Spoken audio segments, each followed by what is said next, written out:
हम वादा करत नहीं, हम ऐसे वादा करके देखिए हम नेता ना है, हमके वोट नहीं खेले बेके और वो लोग बिना आशीर्वाद दे दिले हमारे खातिर बहुत बा।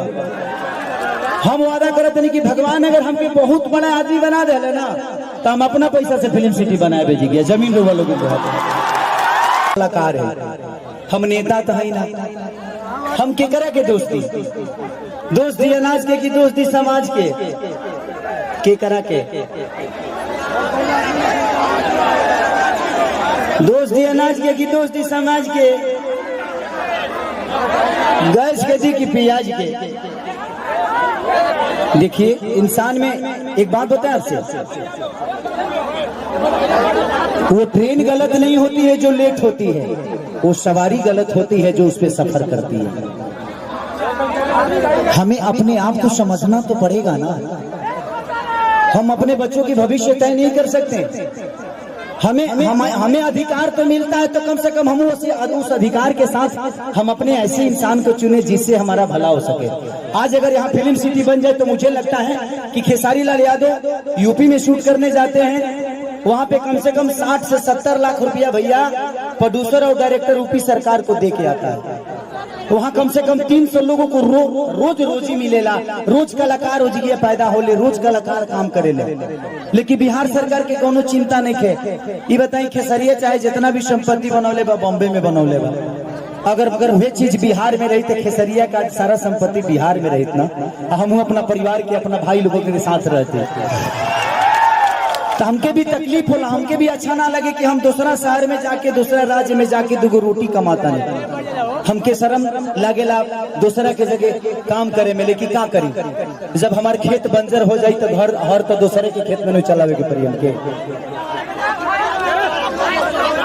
और हमारा खेत बंजर, हम किसान हो के भी इस खेत को आबाद नहीं कर पा रहे हैं तो गलती हमारी है। गलती हमारी ये है कि हम जब इलेक्शन आता है तो खाली 2 फ्रूटी पियला के बाद तो बटन दूसरा जगह चल जाता है। सबसे पहले एक दिन की खुशी को मारना पड़ेगा अगर आपको पूरे जीवन की खुशी लेना है। एक दिन की खुशी को जिस दिन आप मार दीजिएगा, अधिकार वो आपका नहीं है, वो आपके बच्चे का भविष्य है जो आपको तय करना है। पैदा करना ही बच्चों का भविष्य नहीं होता, शिक्षा देना ही भविष्य नहीं होता। ये बताई खेसारी के बेटा बेटी अगर खेसारी का लगे पैसा बा तो अमेरिका में पढ़ा दिए, लेकिन सबका लगे सक्षम तो नहीं खे ना जब अपना बेटा बेटी का अमेरिका में पढ़ाई। तो बिहार में कितना लोग खेसारी बजी, एक गो ना, एक खेसारिया बा। ये बताई जाए आज भी हमारे बिहार के नेता हैं, यूपी के नेता हैं, सबके अपने बच्चे कोई अमेरिका में पढ़ता है, कोई लंदन में पढ़ता है, कोई मॉरिशस में पढ़ता है। किसी किसान का बेटा कहाँ पढ़ने जाता है क्योंकि उसकी क्षमता नहीं है। क्योंकि इन लोगों ने अगर यहीं पे स्कूल दिया होता तो इनके भी बच्चे यहीं पे शिक्षित हो जाते, लेकिन इन्होंने जब अपने बच्चे का भविष्य तय नहीं किया तो हमारे बच्चों का भविष्य तय कहाँ से कर पाएंगे। अब ये बताइए कि यूट्यूब पर डाल दी तो लोग कहिए खेसरिया राजनेता हो गए। अब हम अपन दुखो ना कह सकीले। अच्छा हम नाजायज बोलते हैं चाचा। अभी बताइए खेसरिया जब अपना खातिर हॉस्पिटल नहीं बनावले तब गांव भर का इलाज कहां से कराई। तो जब ये हमारे नेता अपना इलाज कराने के लिए एम्स में जाते हैं, हमारे नेता अपना इलाज कराने के लिए बॉम्बे जाते हैं, विदेश जाते हैं, तो ये बताइए जब ये अपने इलाज के लिए अस्पताल नहीं खुलवाए तो हमारे इलाज के लिए कहां से खुलवा पाएंगे। मेरी उम्र आज 28 से 30 वर्ष की हो गई। 30 वर्ष से हो सकता है 5 वर्ष बाद मुझे होश आ गया होगा। 25 वर्ष से तो ऐसा ही देख रहा हूँ कि हमारा बिहार में बदलाव कुछ नहीं हुआ है। दारू बंद हुआ है तब वो मिलिए रहा। इसमें दोष हम सरकार को नहीं देंगे क्योंकि हमारे पास रोजी नहीं है। हम अपनी रोजी ढूंढते हैं, वो चाहे हमें नशा में मिले या बुराई करके मिले या किसी का मर्डर करके मिले। हमारे पास अगर रुचि होती, हमारे पास काम होता, हमारे पास किसी का विश्वास होता तो शायद आज हम भी बेकार नहीं होते। किसी फैक्ट्री में अपने ही जिला में, अपने ही गृह जिला में, अपने ही घर में काम करते। तो जब इंसान बेकार होता है तो वो गलत काम करता है। तो गलत काम तभी होता है जब इंसान फुर्सत में होला। एक गलत काम हो टाइम में ना मिले। अच्छा बताओ तार गेहूं के दवरी आई तो तू दूसरा के टिकोड़ा तू जीवो, तू अपन गेहूं तज बना। तो जब हमारे पास अपना वर्क होता, हमारे पास फैक्ट्रियां होती तो आज हमारे भी घर की औरतें अपने पति के साथ रहती, ये अपने पति के लिए तरसती नहीं कि होली में आएंगे तो दीपावली में आएंगे। आज हम अपने बच्चों के साथ होली मनाते, दीपावली मनाते। हमें दीपावली मनाने के लिए किसी का परमिशन लेना पड़ता है, किसी से लेटर देना पड़ता है कि सर हमको जाना है अपने बीबी के पास, छठ आ गया है। तो हमें तो त्योहार मनाने की भी आजादी नहीं मिलती है। ऐसे राज्य में हम पैदा हो गए हैं। हमें ऐसे राज्य से नफरत नहीं है, लेकिन यहाँ के सिस्टम से मुझे नफरत है कि यहाँ के सिस्टम हमें कहीं का नहीं छोड़ा, कहीं ले ही नहीं गया। इनका एक ही काम है कि जब बाढ़ आई ना, इलेक्शन के बाद हमें रोज मिली। अगर इलेक्शन बा जहाँ बाढ़ आई कि चिवड़ा खात खात पेट मॉल हो जाए, खूब खाए बरवा चिवड़ा।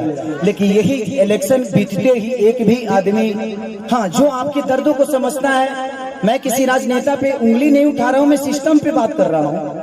मुझे दुख होता है ऐसे देख के। इस जमीन को देखा तो मैं अपने अखिलेश बाबा से बोल रहा था एक बात कि बाबा इतनी अच्छी जमीनें हैं, ऐसे ही जगह पे हम शूट करने जाते हैं तो वहाँ फिल्म सिटी बन गया है। यही जंगल मुझे मिलती है मैं जब शूटिंग करने जाता हूँ, तो इससे कुछ वीआईपी नहीं मिलता है, लेकिन हमें वहां मिलता है क्योंकि वहां के सिस्टम ने उस जगह को बनाया है। व्यवस्था तो हमनी के बनावे के पड़ी। अच्छा 5 साल में एक बार मौका मिला, ओकरो में हमनी के फ्रूटी पे घा जाइले से कहां से व्यवस्था के दे दी। हमें अपने आप को बदलना पड़ेगा। आपको बदलने के लिए आपको अपने आप को बदलना पड़ेगा, तब सिस्टम बदलेगा। क्योंकि सिस्टम चलाने वाले आप हैं, आप उनको अधिकार देते हैं सिस्टम चलाने के लिए। तारा पैसा से फॉर्च्यूनर पर खेसारी लाल चढ़ेले। खेसारी के काल से सुनल बंद कर दे। खेसारी का औकात नजर आ जाएगी, खेसारी तो कितना बड़ा स्टार होगा। मैं अपनी बातें कर रहा हूँ।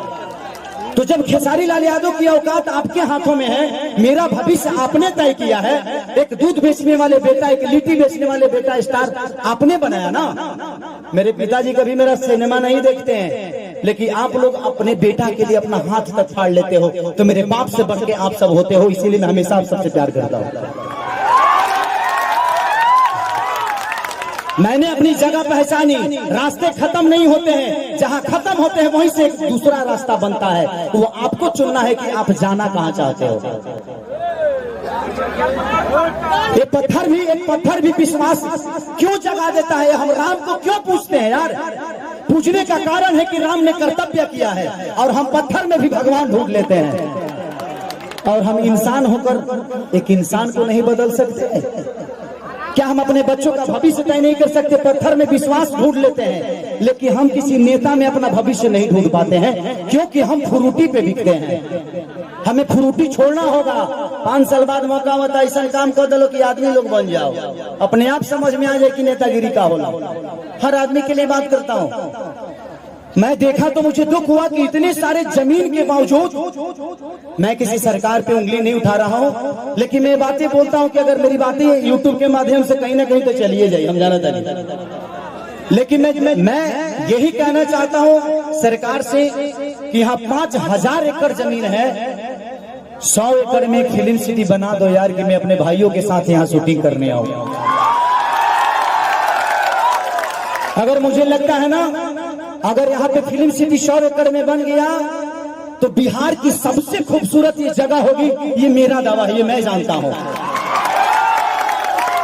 और पूरी दुनिया यहाँ पे आएगी शूटिंग करने, चाहे वो सलमान खान हो, अमिताभ बच्चन हो, या अक्षय कुमार हो। खेसरिया के तक घर है तो झोड़ो फिरे खाती चले।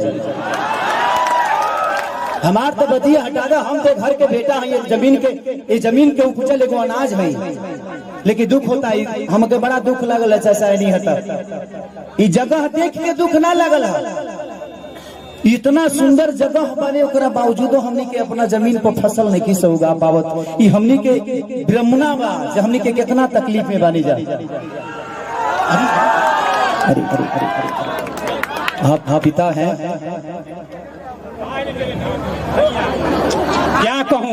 अरे वो तो बहुत दूर की बात कह दीजिए। हम लोगों को चलने के लिए रोड नहीं मिल रहा है। देखिए यहाँ से वहाँ से एक बार एग्रीमेंट भी हुआ था, सरकार बनने नहीं दे रही है। हम लोग क्या करें? अब कोई रास्ता नहीं मिल रहा है। फिलहाल से यहाँ आने जाने के लिए सेमरा तक रोड हुआ था, सरकार वन विभाग करने नहीं दे रहा है। ये तो बड़ी बात कहती है 500 बीघा काम करने के लिए। एक बात बताई, हम बहुत गरीब परिवार के बेटे लगे 50-100 करोड़ 200 करोड़ रुपया नहीं थे, लेकिन भगवान अगर हमके बहुत बड़ा जरिया बना दी है ना, हम वादा करत नहीं, हम इसे वादा करके देखिए हम नेता ना है, हमके वोट नहीं खेले बेके और वो लोग बिना आशीर्वाद दे दिले हमारे खातिर बहुत बा। हम वादा करत नहीं कि भगवान अगर हमके बहुत बड़ा आदमी बना दे ना, तो हम अपना पैसा से फिल्म सिटी बनाए भेजी गया, जमीन रो वालों को इसलिए इतना नीमन जगह हम साउथ में, अभी साउथ के सिनेमा करके नहीं है, इतना नीमन जगह हमके साउथ में ना मिला। हम अपना जीवन में पहली बार इस जगह पाइल भाई, इस जगह पे आया, इस जगह पे आके ऐसा लगा जी यहाँ जन्नत है और यहाँ पत्थर नहीं, यहाँ हर पत्थर पे एक इतिहास बना हुआ है, बस लोगों को पढ़ना आना चाहिए। लेकिन मुझे नहीं लगता कि इस सरकार को कभी ये पत्थर नजर आएगी। इनके नजर में ये पत्थर है, क्योंकि इसके लिए आपने मंदिर नहीं बनाया ना। एक पत्थर को रख के जब हम मंदिर बना देते हैं तो उस पे जल चढ़ने लगता है। आज इस पत्थर पे आप मंदिर बना दीजिए, देखिए सारे भक्त जल चढ़ाना शुरू करेंगे और ये हमारे लिए मंदिर नहीं, भगवान का मूर्ति बन जाएगा यही पत्थर। लेकिन सरकार के नजर में एक मामूली ये पत्थर है, लेकिन वो मंदिर बना दे तो शायद ये पूजनीय हो जाए, लेकिन शायद ये लोग नहीं बना पाएंगे। हम 30 साल से तो यही बोलते आ रहे हैं, लेकिन लोगों को लगता है कि मैं राजनीति करने लगता हूँ। मन करना चाहिए हमारा 25 साल 30 साल हम हीरो में ठीक बनी, नेता बन जाए तो कहीं सटे के मिली हो, तो हर जगह देखे बात कोनो फोटो नहीं खिंचत है ना। अभी बताओ जो है ना भाइयों लेते तो केहू कुछ बोले वाला नहीं खलो, ऐसे हमारा नेता नहीं बने। हमको कुर्सी नहीं चाहिए, हमको कुर्सी पे बैठने वाले वो लोग चाहिए जो मैं चाहता हूं कि हर आदमी एक घर में नेता है। आप अपने घर को चलाते हैं तो आप नेता ही तो हैं। आप अपने घर को चलाते हैं, आप 6 आदमी को चलाते हैं, यहाँ 12 करोड़ जनता को मुख्यमंत्री चलाते हैं, तो उनको पावर दिए हैं तब ना। तो इसीलिए मैं चाहता हूं कि आप लोग अपना भविष्य तय करिए। इस जगह से मुझे बहुत प्यार हुआ बबन भैया, मैं आज अपने चाचा के पुण्यतिथि में आके बहुत मैंने इतना गर्व महसूस करे तरी कि क्या बताई, भगवान हमके इतना तू बड़का बना देना कि हम यही जी बंगला लेके अपना मेहरुआ के संग रोज चूहू चौपाटी घूमे। इतना बढ़िया है जिगिया, नदी बहुत आगे चूहू चौपाटी बन जाती जिगिया, हर आदमी ठेला लगा के रोज 500 रुपया कमा के जाई। लेकिन का चिरकुट बड़ा से करने के बुझा कोई बात नहीं। थैंक यू सो मच कि आप लोगों ने इतना प्यार अतनी हो छठ से हमने चाहत नहीं कि छठ एक बजा लो अतनी हमने के बढ़िया से सब लोग झूम ली ना, छठ के माहौल चलत आ गई। अच्छा आइए आइए आइए मनीषा जी।